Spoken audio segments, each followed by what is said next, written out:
easy for us in a corporate environment to think that large portions of our area and our market have access to the internet. And the shocking thing to come to terms with when you speak to people like Griffin School is to understand that 53%, as much as 53% of those kids don't have access to the internet. And these days that means such a lot. It also means, from the backgrounds that they come from and the families that they come from, it means that they not only can't they do their homework and have access to the resources that so many of us take for granted, it means that they're actually, on occasion, their world is so much smaller. It's quite a shocking number actually, and which is why this campaign is so good, and hopefully it works. I'm glad it's 500,000 because that sounds as if it's a number we might do something about and we might make the difference. If you're not online, you will miss out on so many opportunities. You will miss out on mixing with other people, and anything that can be done to actually make sure that young people can be online and don't feel disadvantaged because they're not. And I do see schools using internet access as a means of filling gaps, of extending possibilities, and generally enriching what education is.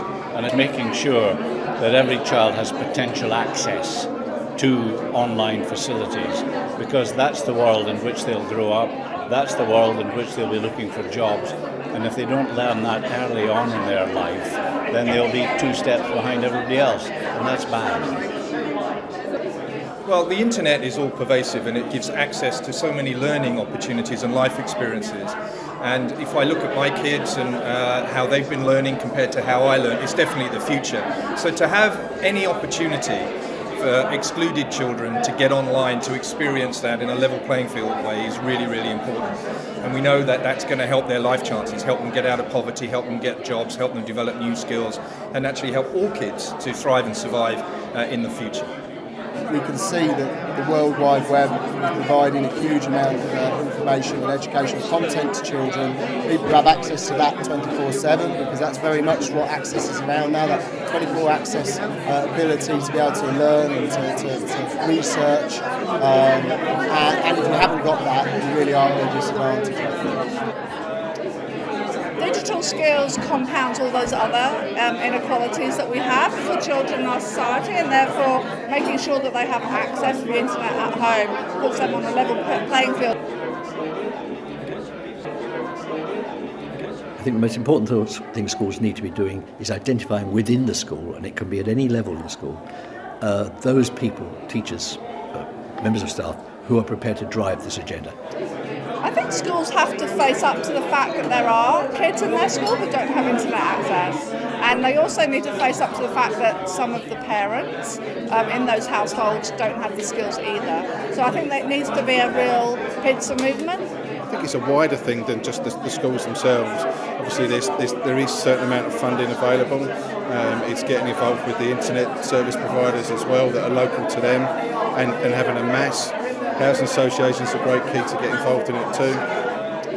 A child whose parents are digitally illiterate is going to struggle a lot more than a child whose parents are digitally literate, or at least digitally confident, or at least digitally aware. The difference that you spot immediately between people who do have access and people who don't have access to computing is confidence.